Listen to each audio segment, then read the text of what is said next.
Padre nuestro que estás en los cielos, alabado y glorificado sea tu nombre. Ante ti un grupo de tus hijos te rogamos perdone nuestros pecados y los pecados de tu pueblo. Sabemos que hemos pecado, Señor, y venimos ante ti para rogarte que nos perdones. Las gracias te damos porque a través de esta lección comprenderemos que todo tiene un límite. Entenderemos que tu nombre debe ser exaltado y jamás debe ser blasfemado ni burlado, tal cual lo hicieron nuestros hermanos de la antigüedad. Por favor, Señor, ábrenos la mente y permite que el corazón esté dispuesto para poder entender este mensaje que has preparado. Todo te lo ruego, Señor mío, en el nombre de Jesús. Amén. Judá y Jerusalén vivían una profunda crisis espiritual. Aunque externamente el pueblo mantenía ciertas prácticas religiosas, su corazón estaba lejos de Dios. Habían cambiado la fidelidad por la idolatría y la justicia por la corrupción. Dios, por medio del profeta Jeremías, alza su voz con pasión y dolor, diciendo: ¿qué maldad hallaron en mí vuestros padres que se alejaron de mí? Eso dice Jeremías capítulo 2, versículo 5. El pueblo había abandonado a Dios, la fuente de agua viva, y se había cavado cisternas rotas que no podían retener agua. Entonces, revela el pasado de una nación que no solamente se resistía a Dios, sino que también revelan un espejo profético para nuestra realidad actual. En muchos sentidos, nuestra generación vive desconectada de la voluntad de Dios, confiando precisamente en sus propios caminos y rechazando su palabra. El profeta revela un llamado urgente al arrepentimiento y las advertencias divinas, que son necesarias, y hasta hoy sigue siendo urgente y necesario. Hay un límite más allá del cual los juicios de Dios no pueden ya demorarse. El asolamiento de Jerusalén en los tiempos de Jeremías no fue simplemente un hecho histórico, mis hermanos, sino que fue una solemne advertencia para el pueblo de hoy, de que los consejos y amonestaciones dados por instrumentos escogidos no pueden despreciarse con impunidad. Nuestro Señor Jesucristo es paciente, pero no indiferente. Es misericordioso, pero también es justo. Y hoy veremos cómo la rebelión persistente trae consecuencias, como el juicio de Dios, que se manifiesta cuando su voz es desoída. Pero también veremos cómo su amor permanece abierto para aquellos que se arrepienten, en medio de un mundo que sigue el mismo camino de Judá. Dios sigue hablando: volved a mí y os restauraré, dice el Señor. El tema se titula Judá y Jerusalén. Mis hermanos, es una alegría compartir nuevamente con vosotros la palabra de Dios. Estamos aprendiendo juntos, ¿no es cierto? Somos aprendices de por vida, como dice el Señor. Así que bienvenidos a la escuela sabática. La pregunta número 1 tiene como subtítulo Ingratitud y desobediencia. ¿Cómo describe Dios la ingratitud de Judá hacia él? ¿Cuál fue la consecuencia de tal actitud?, dice el Señor. Vamos a estudiar siempre el libro del profeta Jeremías, capítulo 2, versículos del 4 al 7, el versículo 9 y también el versículo 19. Oíd la palabra de Jehová, casa de Jacob, y toda la familia de la casa de Israel. Así dijo Jehová: ¿qué maldad hallaron en mí vuestros padres que se alejaron de mí y se fueron tras la vanidad y se hicieron vanos? Y no dijeron: ¿dónde está Jehová que nos hizo subir de la tierra de Egipto, que nos condujo por el desierto, por una tierra desierta y despoblada, por tierra seca, y de sombra de muerte, por una tierra por la cual no pasó varón, ni allí habitó hombre. Y os introduje en tierra de abundancia para que comieseis su fruto y su bien, pero entrasteis y contaminasteis mi tierra, e hicisteis abominable mi heredad. Por tanto, contendré aún con vosotros, dijo Jehová, y con los hijos de vuestros hijos pleitaré. Tu maldad te castigará, y tus rebeldías te condenarán. Sabe pues, y ve cuán malo y amargo es el haber dejado tú a Jehová tu Dios, y faltar mi temor en ti, dice el Señor, Jehová de los ejércitos.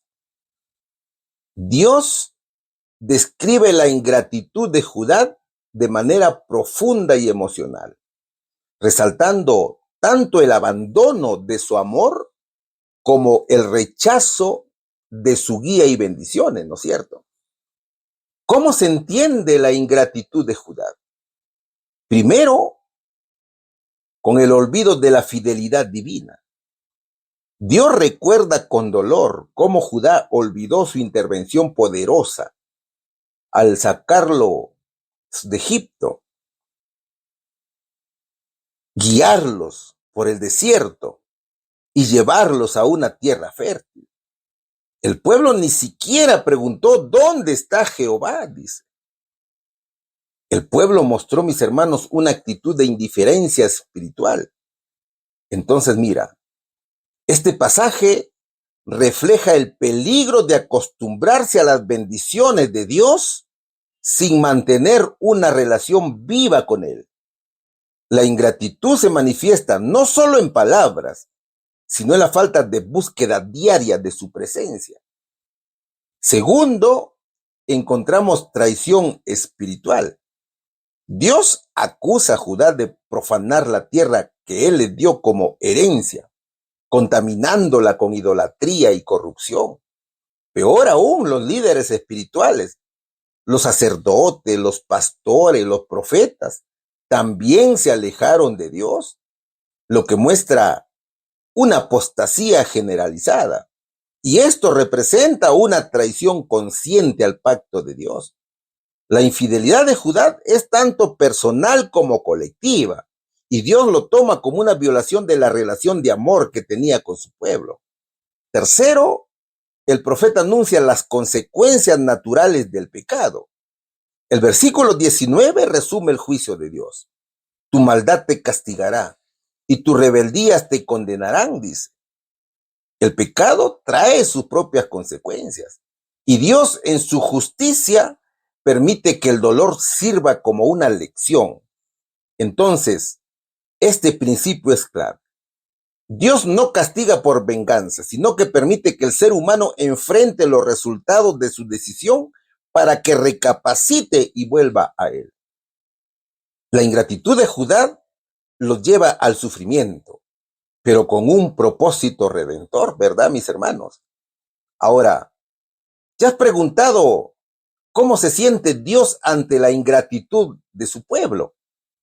Queridos hermanos, Dios no solo acusa a Judá de pecado, Él habla con dolor, con decepción y con un profundo sentido de traición personal de parte del pueblo judío, lo cual refleja un vínculo íntimo y paternal con su pueblo. Observa algunos aspectos claves aquí.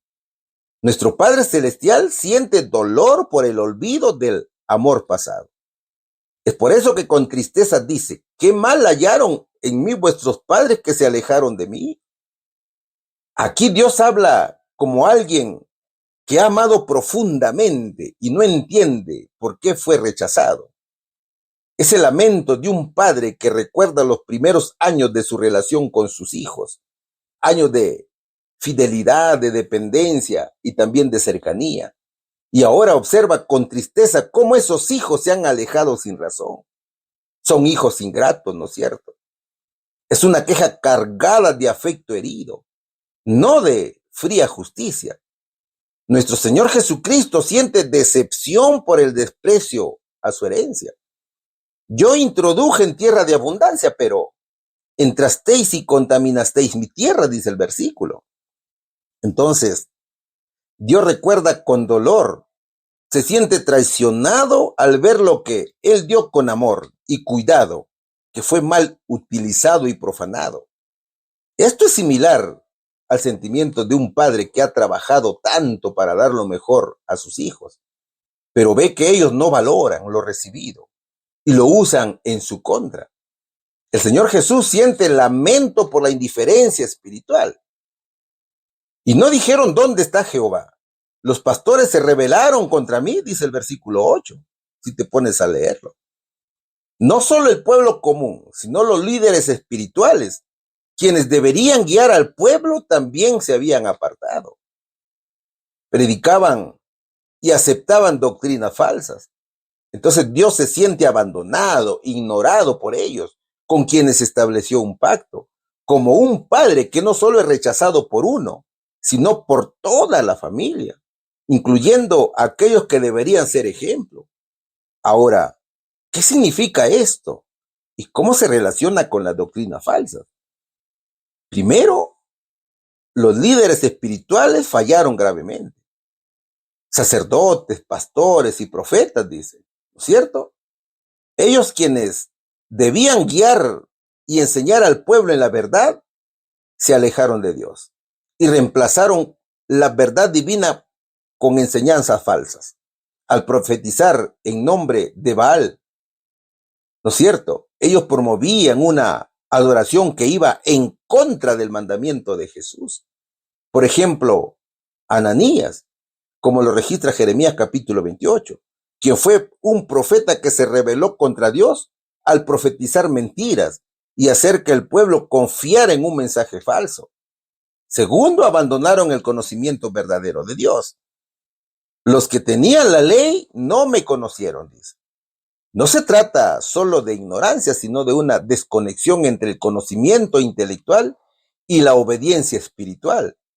En el contexto actual, esto puede verse como cuando se enseña la Biblia sin el Espíritu de Dios, o cuando se tuerce la Escritura para justificar errores y para pasarse la vida investigando a Jesús. ¿Se da cuenta? Aquí también encontramos la indiferencia espiritual que abre la puerta al engaño.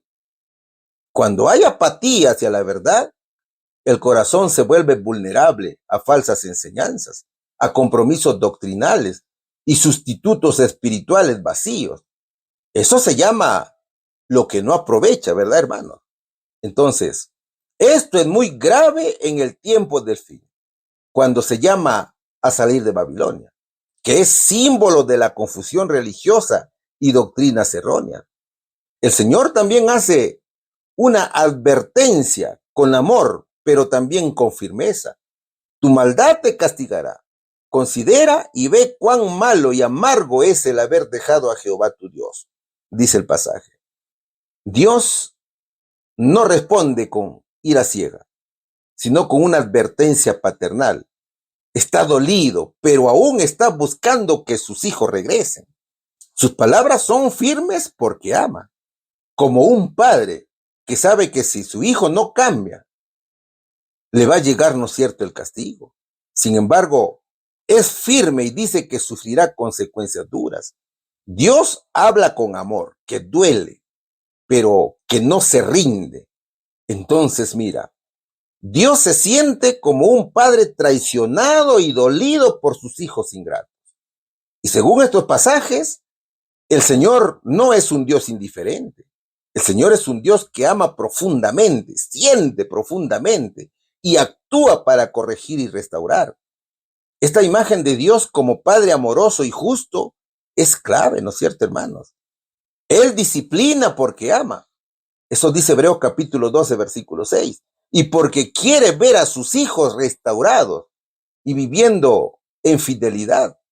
Entonces, el desprecio, esa ingratitud, traería sus consecuencias.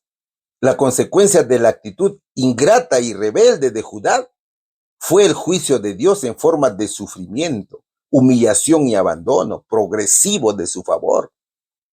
Primero, el alejamiento de la presencia y protección de Dios. Esa es la primera consecuencia. Dios es un caballero, Él no obliga. Por eso dice, yo os introduje en tierra de abundancia, pero entrasteis y contaminasteis mi tierra, e hicisteis abominable mi heredad. Judá perdió la bendición y la paz que Dios había provisto. La tierra prometida, que debía ser un lugar de bendición y prosperidad, se volvió contaminada por su pecado. Y con ello se interrumpió la experiencia de vivir bajo el favor de Dios. Segundo, juicio divino y conflicto con Dios mismo. Por tanto, contenderé aún con vosotros, dijo Jehová, y con los hijos de vuestros hijos pleitearé. Dios declara que entrará en juicio con su pueblo, no como enemigo vengativo, por supuesto, sino como juez justo. Esta contienda implica que sus actos rebeldes no quedarían impunes. El juicio de Dios es un llamado serio a reconsiderar sus caminos antes que sea demasiado tarde. Judá quedaría a merced de sus enemigos. ¿Por qué, mi hermano? Porque Dios quitaría su protección por desobedientes. Tercero, encontramos sufrimiento como consecuencia directa del pecado. Tu maldad te castigará, dice, y tus rebeldías te condenarán. Saber y ver cuán malo y amargo es el haber dejado a Jehová tu Dios, dice el hermoso pasaje, ¿no es cierto? Entonces, aquí Dios señala una verdad fundamental. El pecado tiene consecuencias, internas y externas. No es solo que Dios castiga desde afuera, sino que la misma maldad del pueblo produce su sufrimiento. Abandonar a Dios jamás trae libertad, mis hermanos. Abandonar a Jehová trae amargura, trae destrucción y vacío espiritual también. ¿Cuál sería, mis hermanos, aquí la respuesta? ¿Cómo describe Dios la ingratitud de Judá hacia él?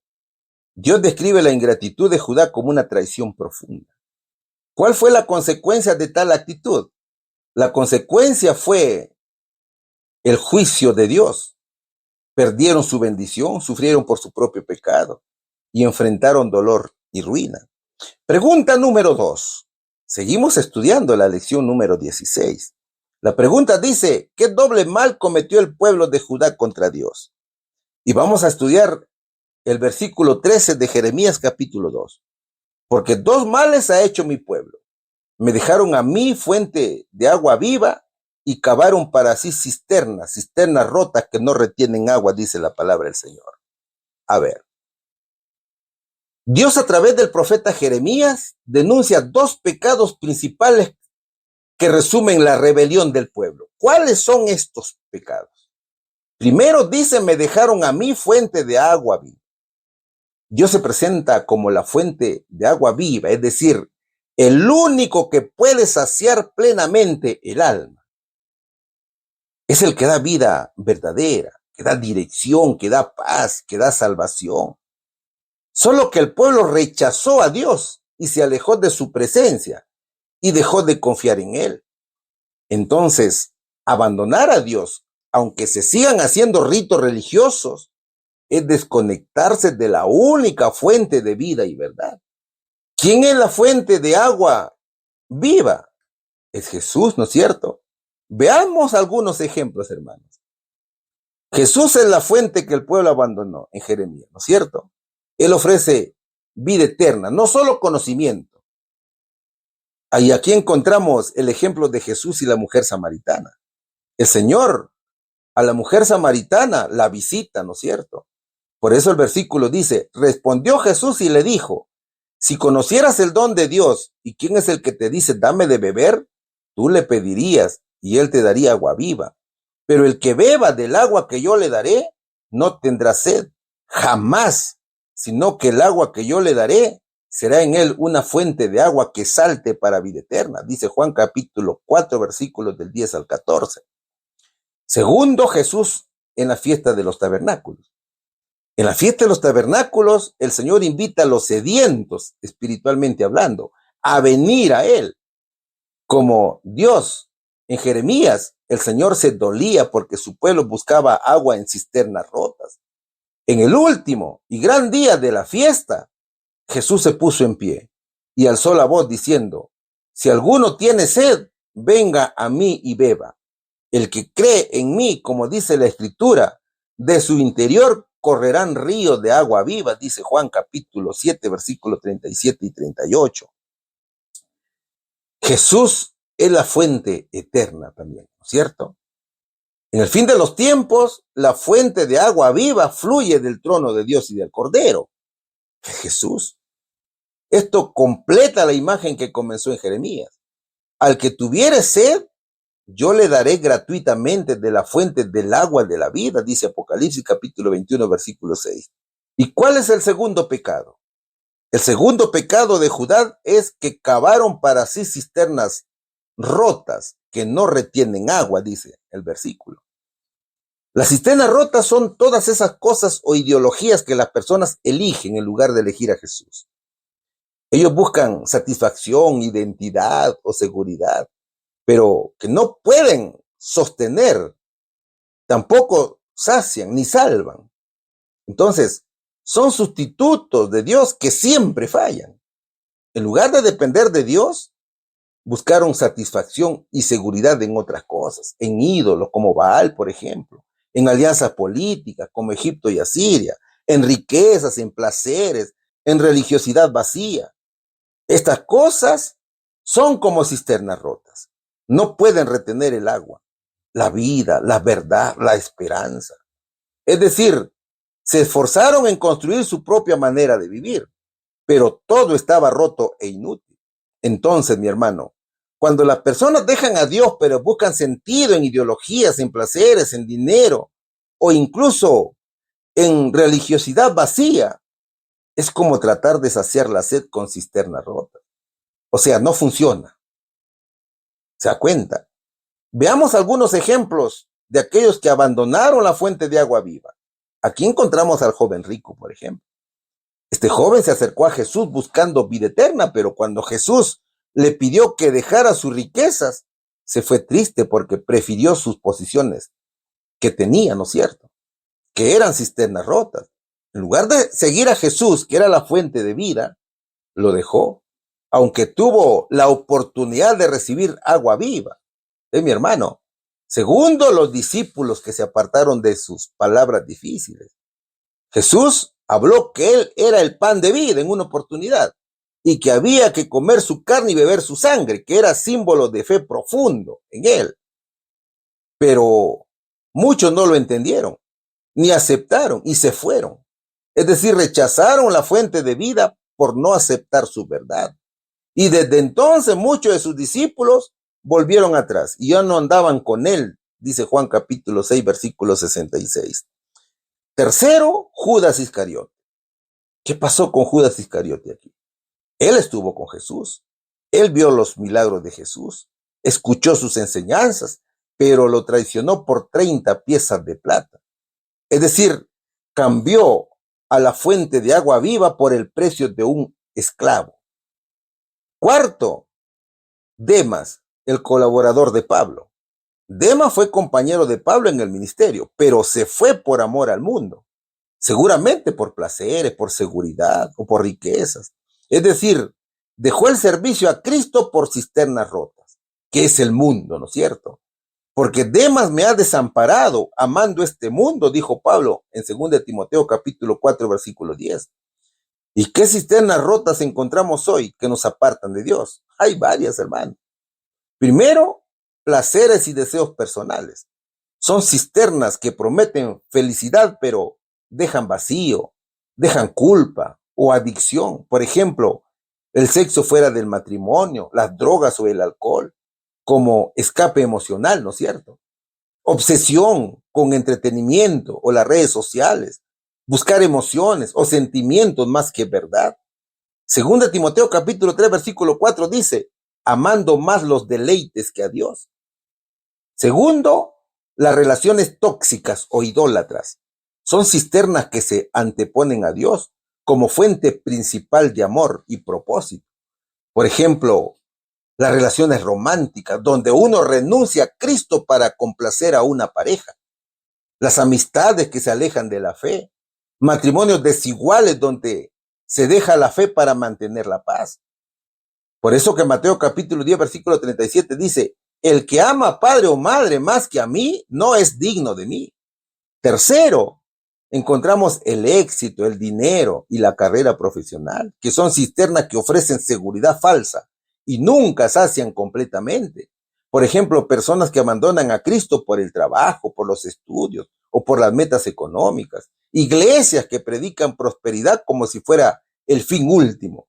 Y Mateo capítulo 6, versículo 24 dice, nadie puede servir a dos señores. No podéis servir a Dios y a la riqueza, decía el Señor, ¿no es cierto? Y cuarto, encontramos las ideologías y filosofías modernas, que son cisternas que ofrecen identidad o sentido, pero apartan de la verdad de Dios. Por ejemplo, el relativismo, que dice que no hay verdad absoluta. El activismo ideológico, que contradice el evangelio. Poner la identidad en género, la política o causas sociales más que en Cristo. Segundo Timoteo capítulo 4, versículo 3 dice, se amontonarán maestros conforme a sus propias concupiscencias. Quinto, encontramos orgullo y autosuficiencia. Es una cisterna rota que te hace creer que puedes con todo, pero sin la fuente, que es Jesús. Por ejemplo, creer que no se necesita a Dios, creer que puedes guardar la ley de Dios sin la obra del Espíritu Santo. ¿Se da cuenta? ¿Qué más? Rechazar corrección o dependencia espiritual. Apocalipsis versículo 3, versículo 17 señala lo siguiente. Dices, yo soy rico y no sabes que tú eres un desventurado, miserable, pobre, ciego y desnudo. Y así hay muchas más cisternas rotas, mis hermanos. Entonces, toda vez que buscamos plenitud, identidad o propósito fuera de Cristo, estamos cavando cisternas rotas. Solo Jesús puede dar agua viva. Todo lo demás es temporal, mis hermanos, es superficial, es destructivo, ¿no es cierto? ¿Cuál sería la respuesta aquí? ¿Qué doble mal cometió el pueblo de Judá contra Dios? Abandonaron a Dios, fuente de agua viva, y buscaron satisfacción en cisternas rotas que no retienen agua. Es decir, en cosas inútiles que no pueden dar vida. Pregunta número 3. Estamos estudiando la lección número 16, que lleva por título Judá y Jerusalén. ¿Qué ordenó el Señor que hicieran Judá y Jerusalén? ¿Y cómo respondieron? Vamos a seguir estudiando el libro del profeta Jeremías, el capítulo 6, versículos 16 y 17. Así dijo Jehová, paraos en los caminos y mirad y preguntad por las sendas antiguas, cuál sea el buen camino y andad por él, y hallaréis descanso para vuestra alma. Mas dijeron, no andaremos. Puse también sobre vosotros atalayas que dijesen, escuchad al sonido de la trompeta. Y ellos dijeron, no escucharemos.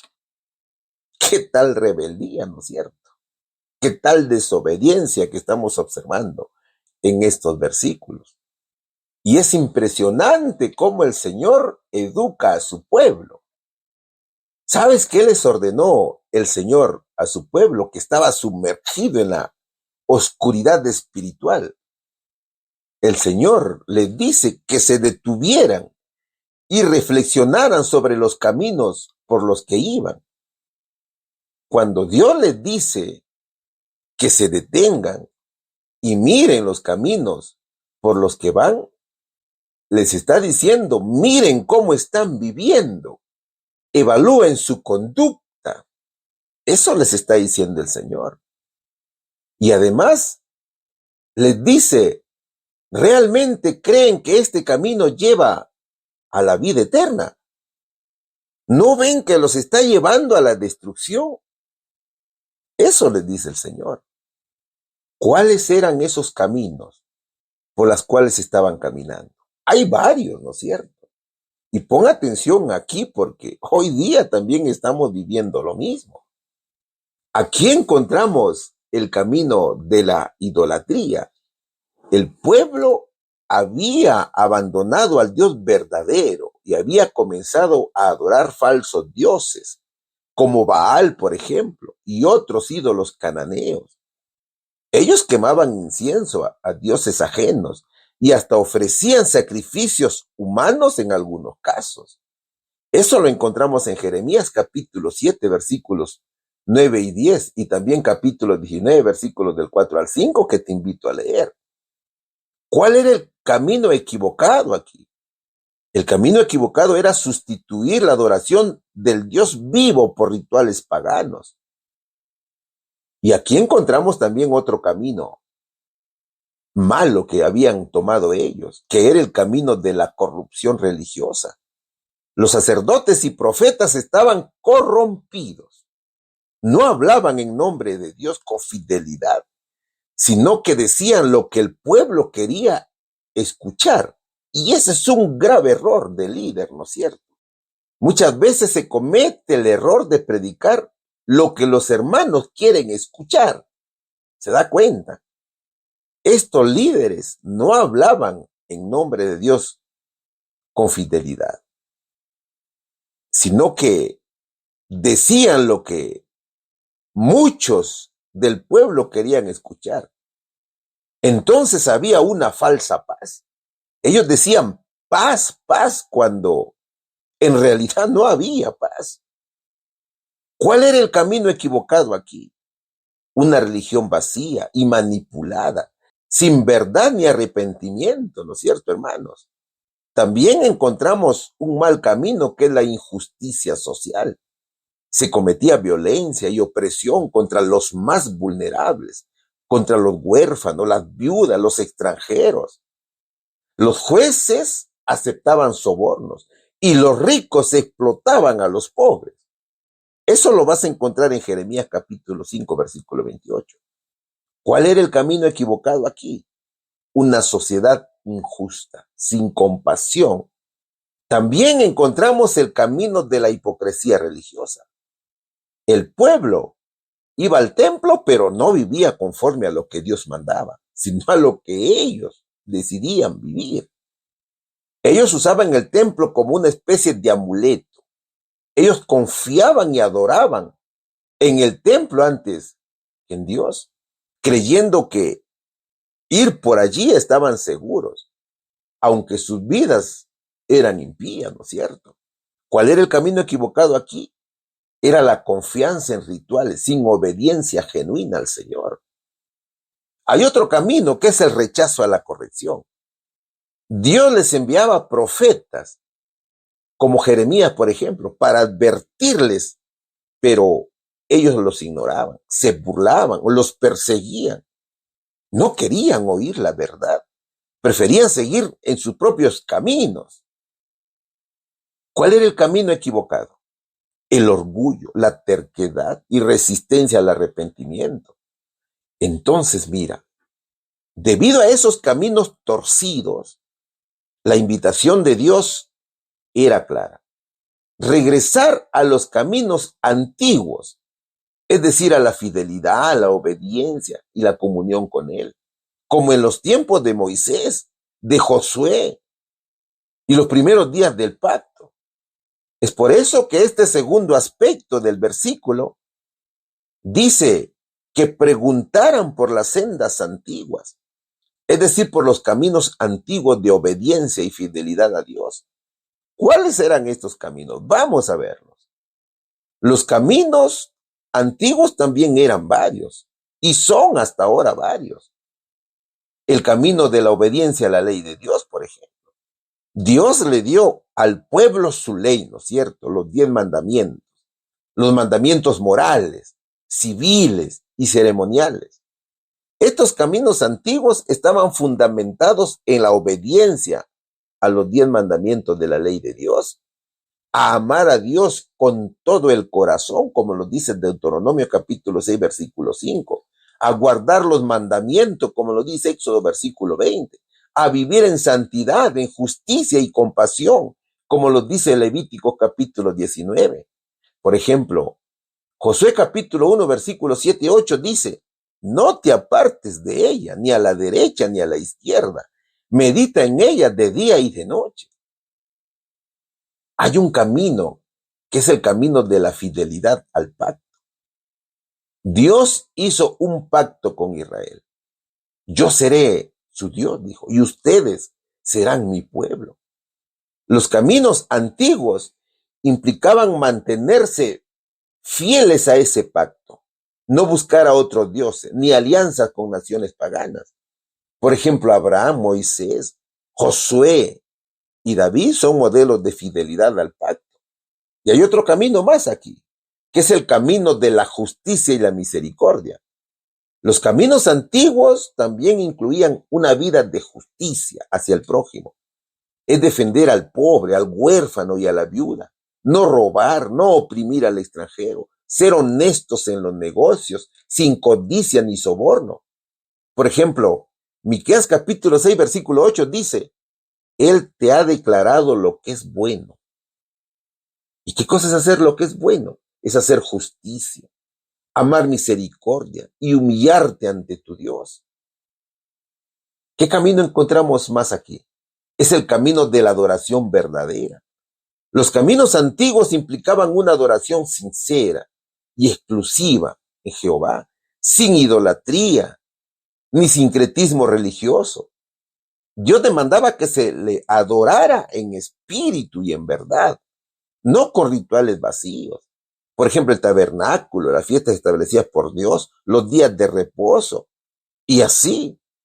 Todo ello era parte de este camino de comunión. Es decir, la obediencia debía ser por amor, no por obligación. Y también encontramos el camino de la humildad y arrepentimiento. Los antiguos caminos también incluían la práctica constante del arrepentimiento y la dependencia de Dios. Cuando el pueblo fallaba, debía volver a Dios en humildad, confiando en su misericordia.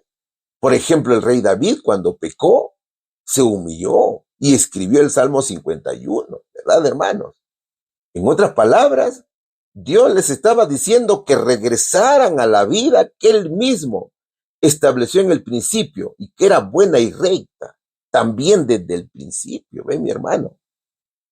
Era una invitación a regresar al fundamento espiritual verdadero. El tercer aspecto que presenta el pasaje bíblico es que caminaran por el buen camino, lo que implica regresar a los principios de la ley de Dios.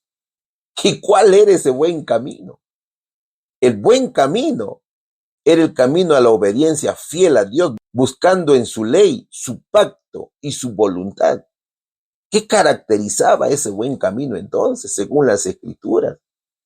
Primero, el camino de la fidelidad a Dios, sin idolatría, sin dividir el corazón entre Dios y otros señores, que dice, no tendrás dioses ajenos delante de mí. El buen camino pone a Dios en el centro de todo. Hay un camino que es de la justicia y la rectitud, que es tratar con justicia a todos, especialmente a los más vulnerables. Hacer justicia y juicio es a Jehová más agradable que sacrificio, dice el versículo, ¿no es cierto? El buen camino es íntegro, recto y justo. Así lo dice Proverbios capítulo 21, versículo 3. También encontramos el camino del amor y la misericordia. Amar a Dios y al prójimo como principios esenciales de la vida es lo que quiere el Señor. Por eso dice, hacer justicia, amar misericordia y humillarte ante tu Dios, según Miqueas capítulo 6, versículo 8. El buen camino es compasivo, no egoísta, tampoco violento, ¿no es cierto? Y hay un camino más, que es el camino de la obediencia a la palabra, que es vivir conforme a los 10 mandamientos de Dios, no solamente de forma externa, sino con el corazón. Y Deuteronomio capítulo 5, versículo 33 lo dice, andad en todo el camino que Jehová vuestro Dios os ha mandado. ¿Se da cuenta, mi hermano, cómo nos educa el Señor? Hay un camino que es el camino de la verdad. Ser honestos, rechazar la mentira, el engaño y la hipocresía. Eso lo dice Salmos capítulo 119, versículo 30. Escogí el camino de la verdad, dice el salmista. Entonces, el buen camino es transparente y confiable. También observamos el camino del arrepentimiento y la humildad, que es reconocer el pecado es reconocer que hemos nacido con naturaleza pecaminosa, que hemos nacido con tendencias al mal, que somos reclamados por Satanás, por tanto necesitamos de Jesús, nuestro Salvador y Señor. Es volverse a Dios y depender totalmente de Él. Segunda de Crónicas, capítulo 7, versículo 14, dice: si se humillare mi pueblo y se convirtieren de sus malos caminos. Entonces, este buen camino reconoce la necesidad de Dios constantemente. Mis hermanos, el buen camino al que Dios llama a regresar en Jeremías se llama Jesucristo. Es un estilo de vida conforme a su voluntad revelada, caracterizado por fidelidad, obediencia, justicia, amor, verdad y humildad. ¿No es cierto? No es un camino nuevo, no es un camino místico tampoco. Es el camino antiguo, probado, seguro, que trae vida, trae paz, trae comunión con Dios. Este camino es establecido por Dios. ¿Y cuál es el cuarto aspecto aquí? Que escucharan a los atalayas que advertían del peligro. Eso lo dicen los versículos que estamos estudiando. ¿Quiénes eran los atalayas? Los atalayas eran personas encargadas de vigilar y anunciar peligro desde las murallas de una ciudad. En sentido espiritual, eran los profetas y líderes fieles que Dios usaba para advertir al pueblo cuando éste se alejaba de su voluntad. ¿Qué debían escuchar del sonido de la trompeta? El sonido de la trompeta era una señal de advertencia, de alarma, de que se acercaba el peligro. En términos proféticos, el pueblo debía prestar atención a las advertencias que Dios estaba enviando por medio de sus profetas. ¿Y qué advertencias estaban dando los atalayas o los profetas? Primero, llamado al arrepentimiento. Los profetas urgían al pueblo a volverse a Dios, dejar su pecado y buscar la justicia. Jeremías capítulo 3, versículo 12 dice: vuélvete, oh rebelde Israel. Mira ese llamado. ¿Cuál es la advertencia aquí? Si no se arrepienten, vendrá juicio, decía el profeta. Segundo, el atalaya denuncia el pecado y la idolatría. Ellos señalaban con claridad la corrupción, la idolatría y la injusticia del pecado. Jeremías capítulo 2, versículo 13 dice: me dejaron a mí, fuente de agua viva, y cavaron para sí cisternas y cisternas rotas. ¿Cuál es la advertencia? Han abandonado a Dios y su pecado los está destruyendo. Tercero, hay un juicio inminente por su rebelión. Los atalayas anunciaban que si no cambiaban, Dios enviaría juicio, como el exilio babilónico, por ejemplo. ¿Y qué dice Jeremías capítulo 4, versículos 5 y 6? Tocad trompeta en la tierra, porque del norte viene mal y quebrantamiento grande, dice aquí. Entonces, la advertencia es que el enemigo viene. El castigo es inevitable si persisten en su maldad. La falsedad de la religión externa. Los profetas denunciaban que no bastaba con ir al templo o hacer sacrificios si el corazón estaba lejos de Dios. No fiéis en palabras mentirosas diciendo: templo de Jehová es este, decía el profeta en el capítulo 7, versículo 4. Entonces, advierte que no confíen en ritos vacíos. Dios quiere obediencia, no apariencia, decía el profeta. Y quinto, falsos profetas y líderes engañosos. También los atalayas advertían que muchos líderes estaban diciendo paz cuando no había paz. Y Jeremías dice: y curan la herida de mi pueblo con liviandad, diciendo paz, paz, y no hay paz. Eso lo decía en el capítulo 6, versículo 14. Entonces, les advierte: no crean todo lo que oyen. Muchos están cegando la verdad, ¿no es cierto? En conclusión, el Señor llamó al pueblo al arrepentimiento y a volver a los caminos correctos, prometiéndoles descanso para su alma. Sin embargo, su respuesta fue de rebeldía y rechazo, tanto a la dirección divina como a las advertencias de los profetas. ¿Qué dijeron ellos? Dijeron, no andaremos y no escucharemos. Eso muestra su rebeldía, la dureza de corazón y rechazo a la voz de Dios, ¿verdad, hermano? ¿Por qué respondieron no andaremos y no escucharemos? Entonces, primero porque amaban más a sus propios caminos. Ellos no querían cambiar. Estaban cómodos en su pecado, en sus tradiciones, en sus costumbres y su forma de vivir. Jeremías capítulo 6, versículo 10 dice que no querían oír la palabra de Dios, que para ellos era cosa vergonzosa. Entonces fue rebeldía voluntaria. Prefirieron su propia voluntad antes que la de Dios, porque endurecieron su corazón, dice el versículo, ¿no es cierto? Ya no sentían culpa ni remordimiento, hermanos. Habían rechazado tantas veces la corrección que sus conciencias estaban cauterizadas. Eso lo dice Jeremías capítulo 5, versículo 3, cuando dice, sus rostros endurecieron más que la roca, no quisieron convertirse. Entonces fue una rebeldía insensible aquí, que perdieron la capacidad de arrepentirse. Y tercero, porque despreciaron las advertencias de Dios. Ellos rechazaron a los profetas, se burlaron de ellos, incluso los persiguieron, como a Jeremías, por ejemplo, como al profeta Isaías. Que dice Jeremías capítulo 25, versículo 4, no escuchasteis ni inclinasteis vuestro oído para oír. Es decir, había una rebeldía activa. No solo ignoraban, sino que resistían la verdad. ¿Cómo se conecta con la rebeldía de hoy, mis hermanos? Hay una gran conexión aquí.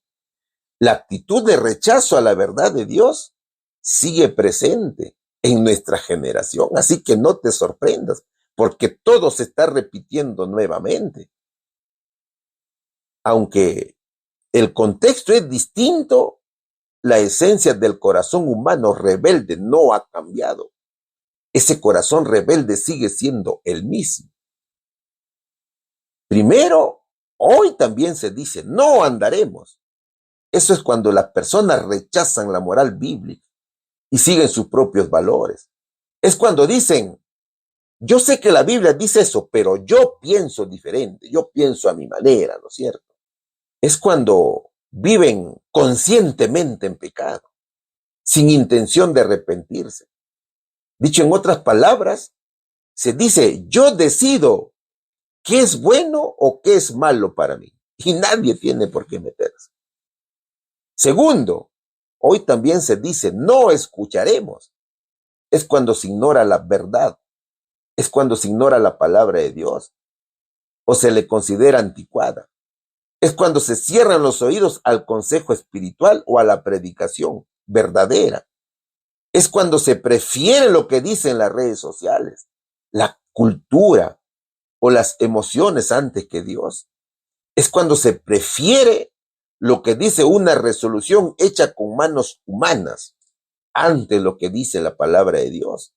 Es decir, no necesito que nadie me diga cómo vivir. Entonces, mis hermanos, la rebeldía del pueblo en Jeremías refleja el corazón humano sin Dios. Es vivir en independencia espiritual, en orgullo moral y también en rechazo a la corrección, ¿no es cierto? Así que tenemos mucho que aprender, mis queridos hermanos. ¿Cuál sería la respuesta de la pregunta número 3? ¿Qué ordenó el Señor que hicieran Judá y Jerusalén y cómo respondieron? Dios ordenó que volvieran a sus caminos antiguos y escucharan sus advertencias, pero respondieron, no andaremos y no escucharemos. Pregunta número 4. El título que vamos a estudiar de la pregunta 4 dice, privilegios perdidos. ¿Cómo explica el profeta Jeremías la privación de las bendiciones de Dios para Judá? ¿Y qué nos dice el versículo 23 al 25 del capítulo 5 del mismo libro de Jeremías? No obstante, este pueblo tiene corazón falso y rebelde. Se apartaron y se fueron. Y no dijeron en su corazón, temamos ahora a Jehová nuestro Dios, que da lluvia temprana y tardía en su tiempo, y nos guarda los tiempos establecidos de la siega. Vuestras iniquidades han estorbado estas cosas, y vuestros pecados apartaron de vosotros el bien, dice la palabra del Señor. A ver, aquí vemos la valentía de Jeremías para predicar la palabra de Dios. El profeta no se intimida ante la incredulidad de la gente, sino que con voz potente anuncia el mensaje de Dios a un pueblo rebelde. Dios le pidió al profeta Jeremías que se pusiera en un lugar muy visible del templo, donde pasaba mucha gente, para que todos pudieran escuchar el mensaje. Jeremías debía hablar con fidelidad, sin cambiar una sola palabra de lo que Dios le había dicho. El propósito era dar a todas las personas de Judá, especialmente a los que estaban haciendo lo malo, ¿no es cierto?, la oportunidad de escuchar el mensaje, de reflexionar y corregir su conducta. La hermana Elena G. de White dice, el Señor ordenó a Jeremías que se pusiese de pie en el atrio del templo y allí hablase a todo el pueblo de Judá que entrase y saliese. No debía quitar una sola palabra de los mensajes que le daban, a fin de que los pecadores de Sión tuviesen las más amplias oportunidades de escuchar y apartarse de sus malos caminos. Ahora, ¿qué sucede cuando nos rebelamos contra Dios? La rebeldía sin duda que trae grandes consecuencias. Dios suspendería las bendiciones a Judá. Y el profeta explica que la privación de las bendiciones de Dios sobre Judá es consecuencia directa de su rebelión, de su desobediencia y de su pecado persistente. El profeta dice, primero el pueblo de Judá ha sido infiel y terco, y han decidido alejarse de Dios voluntariamente. El corazón falso, mi hermano, del pueblo, era un corazón hipócrita, desobediente y endurecido, que decía seguir a Dios, pero en realidad vivía alejado de Él, sin temor ni respeto. Por eso Dios a través de Jeremías los confronta tan duramente. Y dice, mas este pueblo tiene corazón falso y rebelde. Se apartaron y se fueron. También les dijo, no tienen temor ni respeto por Dios, a pesar de que Él es quien les da la lluvia necesaria para sus cosechas, es decir, las bendiciones para su sustento. La lluvia temprana y tardía simboliza la provisión fiel y oportuna de Dios para que el pueblo pueda sembrar y pueda cosechar. Guardar los tiempos de la siega, dice, ¿no es cierto? Muestra cómo Dios asegura la bendición completa, desde la siembra hasta la recolección del fruto. Pero Judá, al pecar y alejarse de Dios, perdió el derecho a estas bendiciones. Y no dijeron en su corazón, temamos ahora a Jehová, Dios nuestro, que da lluvia temprana y tardía en su tiempo y nos guarda los tiempos establecidos de la siega, dice el versículo 24. ¿Qué más les dice el profeta? Les dice que es por su pecado que han perdido esas bendiciones. El pecado que hizo que Judá perdiera las bendiciones fue un conjunto de actitudes malas, mis hermanos, de rebelión contra Dios, falta de temor reverente, idolatría, injusticia y corrupción, tal cual lo explicamos en la pregunta anterior. Es decir, no fue una simple caída, sino una vida alejada de Dios, mantenida voluntariamente. Se creían autosuficientes. Por eso Jeremías les llama al arrepentimiento, antes de que el juicio de Dios se haga más severo. Él está exhortándoles al arrepentimiento. Dios no los estaba castigando sin razón, sino que ellos mismos habían bloqueado el bien que Dios quería darles. Vuestras iniquidades han estorbado estas cosas y vuestros pecados apartaron de vosotros el bien, dice el versículo 25. Mis queridos hermanos, Dios desea bendecir a su pueblo, pero el pecado impide que esa bendición llegue. El pueblo de Judá tenía un corazón rebelde y falso. Aparentaban religiosidad, pero vivían lejos de Dios. No reconocían su provisión, ni mostraban temor reverente hacia Él. Y como resultado, perdieron las bendiciones que Dios quería darles, como la lluvia y la cosecha. Y este mensaje aún sigue presente en nuestros días. Cuando vivimos en pecado persistente o indiferencia espiritual, nosotros mismos bloqueamos el bien que Dios quiere darnos. Pero si hay arrepentimiento sincero, mis hermanos, Dios está dispuesto a restaurar y bendecir nuevamente.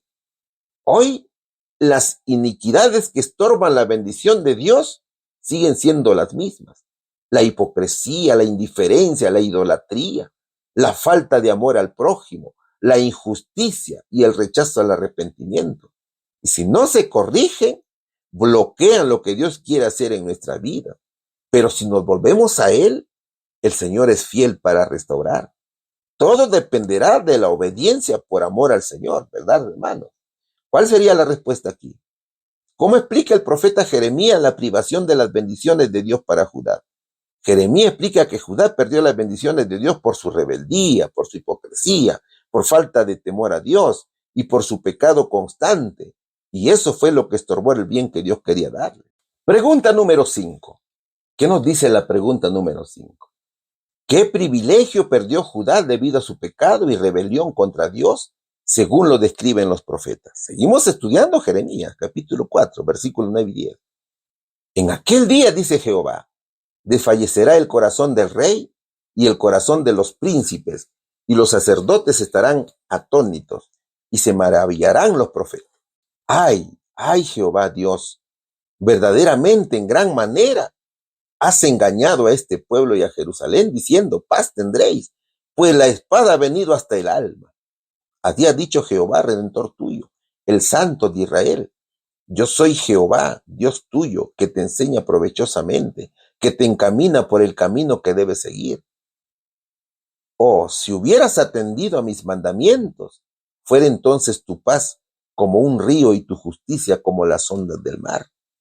A ver, los pasajes revelan y reflejan el dolor, las consecuencias del pecado y la rebelión del pueblo de Judá.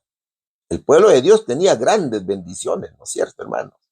Pero por su rebeldía perdió la paz, la guía divina constante y la bendición sostenida del Señor. Judá sufrió la pérdida de la paz duradera. El profeta expresa el lamento de Dios porque su pueblo desobedeció los 10 mandamientos y rompió el pacto. Por eso dice, oh, si hubieras atendido a mis mandamientos. Dios deseaba para Judá una paz como un río, es decir, continua, fluida y abundante, no una paz momentánea o superficial. Pero por la desobediencia, la nación, en lugar de disfrutar paz, se enfrentó guerras, invasiones y angustias. También sufrió la pérdida de la guía y la enseñanza divina. Dios dice que Él es quien enseña provecho. El Señor enseña y guía por el camino que debe seguir. Pero al no seguir su voz, Judá terminó desorientada espiritualmente, tomando decisiones políticas y religiosas que la llevaron al desastre. Alianzas con Egipto, idolatría, corrupción sacerdotal, por ejemplo. Pero además de la paz y la guía, el pueblo sufrió confusión en el liderazgo y pérdida de dirección. El profeta Jeremías muestra que el rey, los príncipes, los sacerdotes y los profetas están confundidos, están asombrados. Su pecado trajo caos.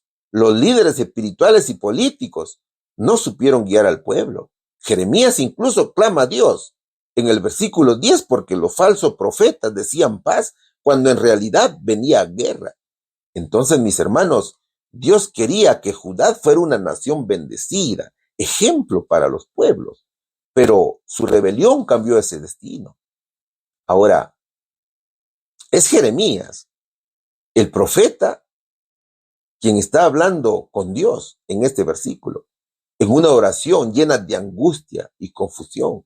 Nos referimos al versículo número 10, que dice, y dije, ay, ay, Jehová Dios, verdaderamente en gran manera has engañado a este pueblo y a Jerusalén, diciendo, paz tendréis, pues la espada ha venido hasta el alma. ¿Por qué dice Jeremías que Dios ha engañado al pueblo? Jeremías no está acusando literalmente a Dios de mentir, sino que expresa su dolor y desconcierto al ver que Dios permitió que el pueblo escuchara mensajes de paz por parte de falsos profetas. El pueblo creyó que todo estaría bien, cuando en realidad se acercaba una terrible invasión. Por eso dice la espada, ¿no es cierto?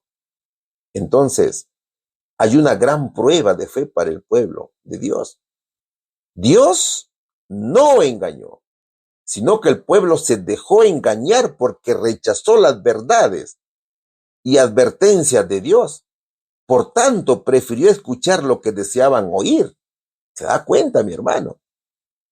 Y eso pasa también muchas veces, en muchas partes del mundo, ¿no es cierto? ¿Qué significa? Se ha llegado la espada hasta el alma. La espada representa la guerra o la invasión. Y eso era precisamente la invasión de Babilonia. Hasta el alma, dice. Aquí indica que el sufrimiento será profundo, personal, desgarrador. No será algo superficial, sino algo que afectará el corazón del pueblo. Entonces, mira, mi hermano, ¿qué lecciones encontramos aquí? A veces incluso los fieles como Jeremías no entienden los caminos de Dios y pueden sentirse confundidos por lo que parece ser contradicción. Dios nunca engaña, ¿no es cierto? Así lo dice la Biblia en Números capítulo 23, versículo 19 y Tito capítulo 1, versículo 2. Pero permite que las personas escuchen estos mensajes falsos en rechazar la verdad, como lo dice 2 de Tesalonicenses capítulo 2, versículos 10 y 12. Este versículo nos enseña que no debemos dejarnos llevar por profecías cómodas, que son profecías falsas, ¿no es cierto? Son teorías falsas, sino que debemos examinar si los mensajes que recibimos están en línea con la palabra de Dios.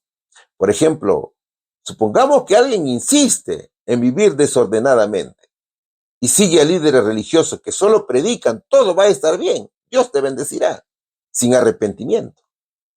Luego, cuando vienen las consecuencias, cuando vienen los problemas graves, la ruina y el dolor, esa persona podría pensar, ¿por qué Dios me dejó creer eso? Cuando en realidad esa persona fue quien rechazó la verdad que estaba disponible todo el tiempo. Y claro que el diablo está listo para engañar. El diablo también tiene sus instrumentos que vienen y te dicen mentiras, ¿no es cierto? ¿Cuál sería, mis hermanos, aquí la respuesta? ¿Qué privilegio perdió Judá debido a su pecado y rebelión contra Dios, según lo describen los profetas? Judá perdió la paz, la guía y la bendición de Dios por su pecado y rebelión. Pregunta número 6. ¿Qué anunció el Señor acerca de la invasión de Judá y Jerusalén? ¿Quiénes eran los habitantes del norte que iban a enviar como instrumento de juicio? Jeremías capítulo 6, versículo 22 al 26 dice, así ha dicho Jehová, he aquí que viene pueblo de la tierra del norte, y una nación grande se levantará de los confines de la tierra. Arco y jabalina empuñarán, crueles son y no tendrán misericordia. Su estruendo brama como el mar, y montarán a caballo como hombres dispuestos para la guerra contra ti, oh hija de Sión. Su fama oímos, y nuestras manos se descoyuntaron. Se apoderó de nosotros angustia, dolor de mujer que está de parto. No salgas al campo ni andes por el camino, porque espada de enemigo y temor hay por todas partes. Hijas de mi pueblo, cíñete de cilicio y revuélcate en ceniza. Ponte luto como por hijo único, llanto de amargura, porque pronto vendrá sobre nosotros el destruidor, dice la palabra de Dios. A ver, mis hermanos, este pasaje describe con fuerza y detalle la sentencia irreversible sobre Judá, debido a su rebelión. Los pasajes resaltan varios aspectos. Primero, la sentencia ya estaba dada. Judá cruzó el límite y no se arrepintió.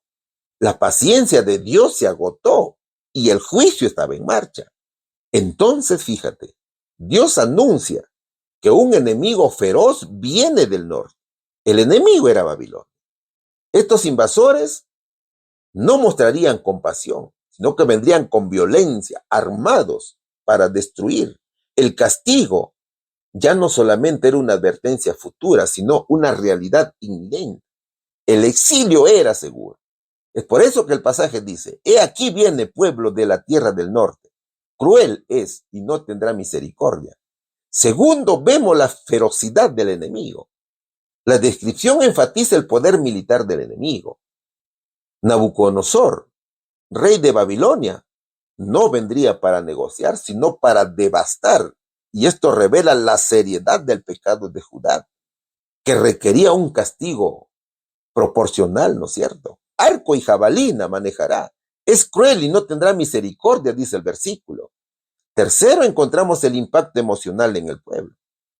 Aquí observamos que el pecado no solo trae juicio físico o el exilio, sino que el juicio también trae destrucción emocional y espiritual.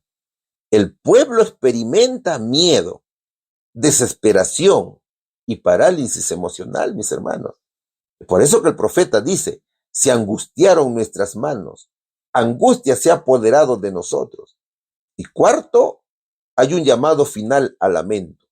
Dios aún llama al pueblo a llorar y lamentarse, no como una forma de evitar el castigo, que ya era definitivo, y era el exilio de 70 años.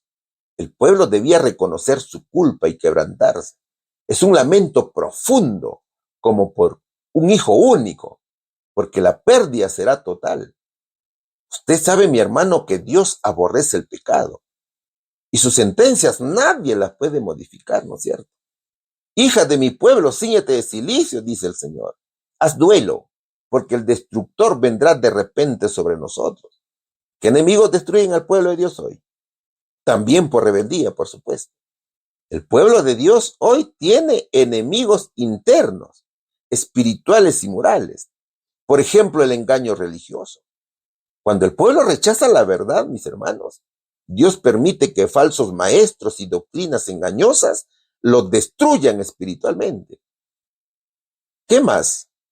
Hay orgullo, materialismo y tibieza, que también es otro enemigo interno, que son actitudes que enfrían la fe, ciegan al creyente y lo separan de Dios. ¿Qué otro enemigo tenemos? La indiferencia al pecado. Cuando se tolera el mal y se pierde la santidad, la corrupción espiritual avanza sin freno. ¿Cuáles son los instrumentos del juicio aquí? Son los enemigos externos. Ellos son los instrumentos de juicio. Primero, la cultura contraria a Dios. Cuando el pueblo de Dios se mezcla sin discernimiento con el mundo, la decadencia moral y espiritual lo invade, ¿no es cierto? También encontramos la persecución o presión social. A veces Dios permite tribulación externa para corregir y purificar a su pueblo. También vemos consecuencias naturales del pecado: rupturas familiares, pérdida de testimonio, división en la iglesia, y así tantos enemigos externos que tenemos, que surgen como fruto de haber ignorado a Dios. Recuerda que la blasfemia representa esto, ¿no es cierto? Confusión. Y Babilonia es un símbolo del mundo rebelde que se opone a Dios. En el pasado fue un imperio literal. Hoy es una realidad espiritual que opera en sistemas, en culturas, en ideologías, en religiones falsas, y representa el enemigo espiritual que busca destruir al pueblo de Dios a través del engaño, el pecado y la seducción del mundo. Claro, siempre y cuando Dios lo permita. Por eso la importancia de obedecer a Dios, por amor, mis queridos hermanos. Y aquí vamos a la respuesta. ¿Qué anunció el Señor acerca de la invasión de Judá y Jerusalén? Que un pueblo cruel del norte invadiría Judá y Jerusalén, trayendo destrucción, terror y lamento como juicio por su rebelión. ¿Quiénes eran los habitantes del norte que iban a enviar como instrumento de juicio? Los babilonios, mis queridos hermanos. Y la pregunta número 7, que es algo muy importante también. Y hemos llegado también a la parte final de la lección.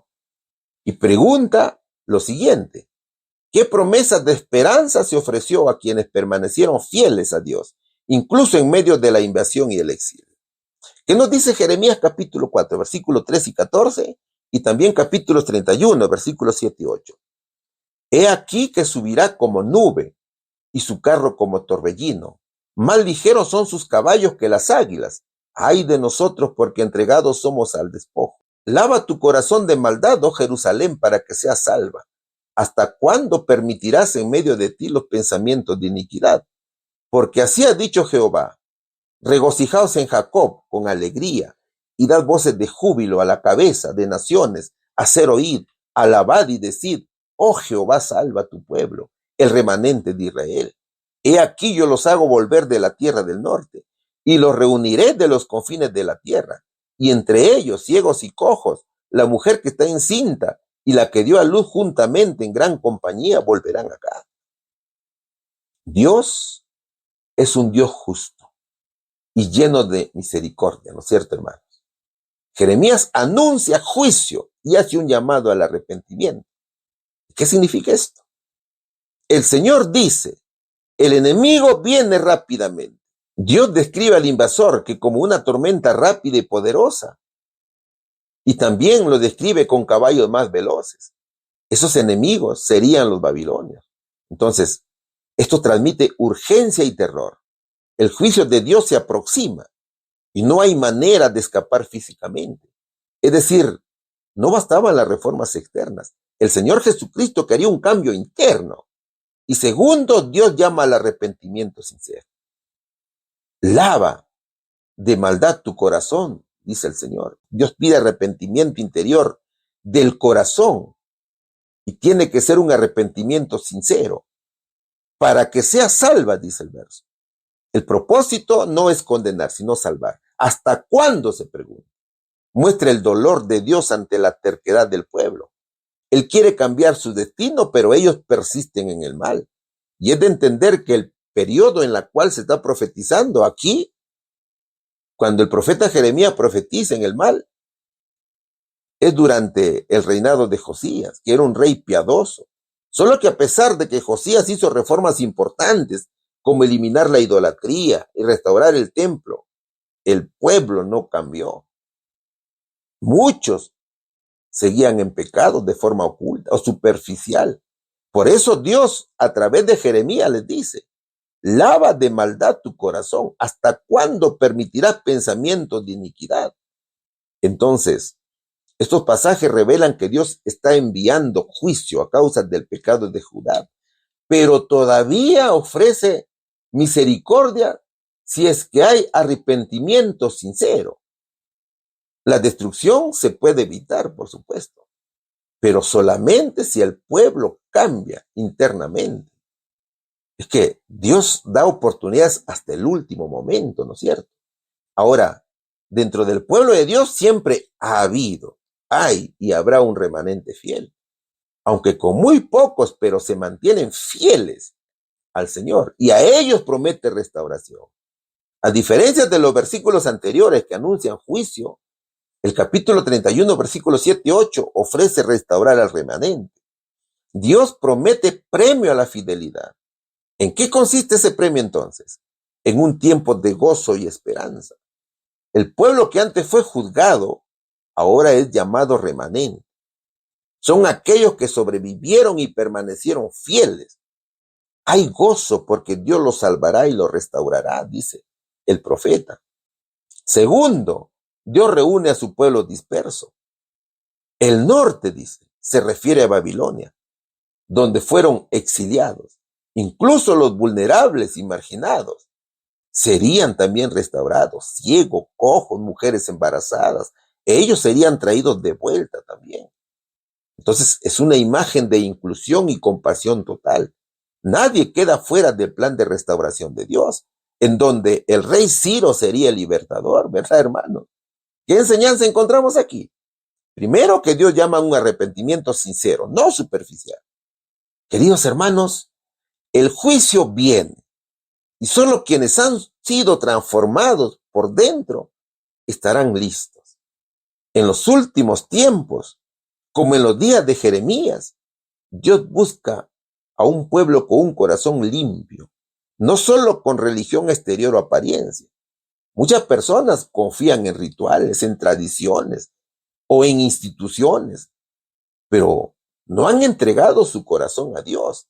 Entonces, esto es una advertencia para la iglesia y también para cada creyente. Dios está más interesado en una relación auténtica que en una fachada espiritual. Por eso dice, lava de maldad tu corazón, oh Jerusalén, para que seas salva. Segundo, el juicio es real, pero no es el fin de la historia. Aunque la iglesia enfrente crisis y juicio, los que permanecen fieles tienen la esperanza de redención y restauración. Amigo mío, Dios no ignora el pecado. El juicio es una realidad en el tiempo del fin. Así lo dice Apocalipsis, ¿no es cierto? Pero el objetivo de Dios no es destruir, sino restaurar y salvar a un remanente fiel. Incluso en medio del castigo, Dios mantiene su fidelidad y tiene un plan de salvación. Ay de nosotros porque somos destruidos, decía el profeta Jeremías. Pero también dice, yo los haré volver, en gran compañía volverán. Y tercero, Dios salvará a un remanente de toda la nación. Esta es una gran promesa. Por tanto, sé parte del remanente fiel, mi amigo. Sé obediente, sé humilde y vive en comunión con Dios. Incluso cuando muchos se alejen y blasfemen de Jesús, tú tienes que permanecer firme en la verdad. ¿Sabes? En el tiempo del fin, no todos serán salvos, pero Dios tiene un pueblo fiel que Él conoce y guarda. Este remanente son todos aquellos que permanecen fieles a Dios en cualquier nación. Eso lo encontramos en Romanos capítulo 11, ¿no es cierto? Y también en Apocalipsis, capítulo 12, versículo 17. Es por eso que el profeta decía, oh Jehová, salva a tu pueblo, el remanente de Israel. Y hay un cuarto aspecto también aquí, que es el mensaje de advertencia y de esperanza debe ser proclamado. Hermanos míos, el pueblo de Dios necesita siervos valientes y firmes que como Jeremías hablen la verdad con compasión, aunque no sea popular. Así como Jeremías debía anunciar el juicio y la restauración, los creyentes del tiempo final tienen una misión clara, que es anunciar el evangelio y el pronto regreso de Cristo. No podemos quedarnos callados, tampoco podemos estar cómodos cuando vemos muchas almas que necesitan de la palabra de Dios. La hermana White dice, los judíos perecieron como pueblo porque fueron desviados de la verdad bíblica por sus dirigentes, sacerdotes y ancianos. ¿Se da cuenta, mi hermano, cómo los falsos maestros o las falsas doctrinas nos desvían de la verdad de Dios? Y vamos tras las doctrinas falsas sin investigar ni indagar cuál es la verdadera verdad.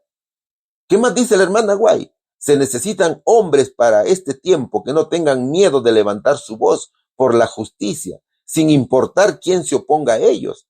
Deberían ser de integridad fuerte y probado coraje. La iglesia los necesita. Dios trabajará con sus esfuerzos para apoyar todas las ramas del ministerio del evangelio. Eso dice la hermana White. Entonces, mi querido hermano, por más insultos, por más humillaciones que recibamos, por más que nuestro mensaje no sea popular, tenemos que anunciar el mensaje de Dios. Tenemos que predicar la santidad de Jesús. Tenemos que predicar el juicio investigador. Tenemos que predicar la justificación por la fe, el mensaje de los 3 ángeles y la segunda venida de Jesús. Tenemos mucho por hacer, mis hermanos, y la misión nos está esperando. Así que tenemos que acudir a Cristo y tenemos que anunciar la verdad absoluta del evangelio. ¿Cuál sería aquí la respuesta? ¿Qué promesas de esperanza se ofreció a quienes permanecieron fieles a Dios, incluso en medio de la invasión y el exilio? A quienes se arrepintieran sinceramente, Dios promete salvación. Y al remanente fiel en el exilio, les prometió reunirlos y restaurarlos con gozo. Hermanos míos, al igual que en tiempos de Jeremías, hoy Dios sigue llamando a su pueblo. a recordar de dónde lo sacó y cómo ha mostrado su fidelidad. En muchas ocasiones las personas olvidan la bondad de Dios y buscan soluciones fuera de Él, confiando en ídolos modernos como el materialismo, por ejemplo, el poder o el placer. El profeta Jeremías nos recuerda que abandonar la fuente de agua viva por cisternas rotas es un error trágico que todavía se repite en nuestra generación. Querido amigo, vivimos en una sociedad que muchas veces rechaza la verdad de Dios, a pesar de tener acceso a su palabra y a su voz a través del Evangelio, a través de enseñanza, de líderes espirituales y circunstancias que nos llaman a reflexionar. El siervo de Dios revela cómo Judá rechazó el camino correcto. Y hoy también enfrentamos el peligro de ignorar la voz de Dios, de preferir lo cómodo sobre lo correcto. Y este mensaje nos reta a no endurecer el corazón, sino a estar atentos a lo que Dios quiere decirnos. Es que cuando elegimos caminar lejos de Dios, tarde o temprano, enfrentaremos las consecuencias de nuestras decisiones. Jeremías describe tiempos de crisis y angustia como resultado de la rebelión del pueblo. También hoy, mis queridos hermanos, hay muchas crisis personales, familiares o sociales que tienen raíz espiritual. Sin embargo, Dios no quiere destruirnos, sino despertarnos de ese sueño profundo y oscuro en la cual nos encontramos. El profeta nos llama a limpiar el corazón del mal y a volver a Dios con sinceridad, porque Él es misericordioso y desea restaurarnos. Entonces, mi hermano,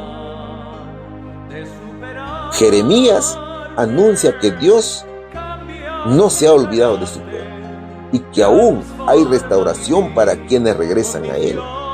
Y hoy ese mensaje sigue vigente.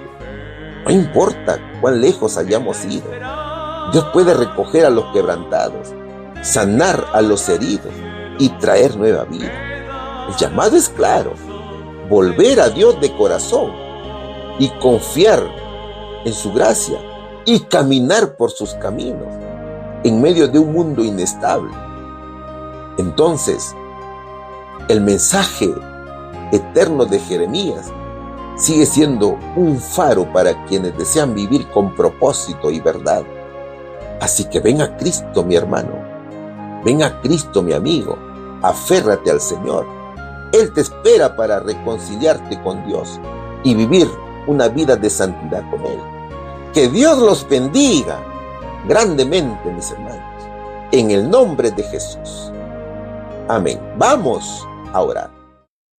Poderoso Dios del universo, te damos las gracias por tu mensaje que nos brindaste el día de hoy. Permite, Dios mío, que lo aprendido sea puesto en práctica y perdona también los errores que se hayan cometido durante el desarrollo del tema. Somos pecadores, mi Señor, y reconocemos nuestra condición. Hágase, Padre Santo, tu santa voluntad, en el nombre precioso de nuestro Señor Jesucristo. Amén.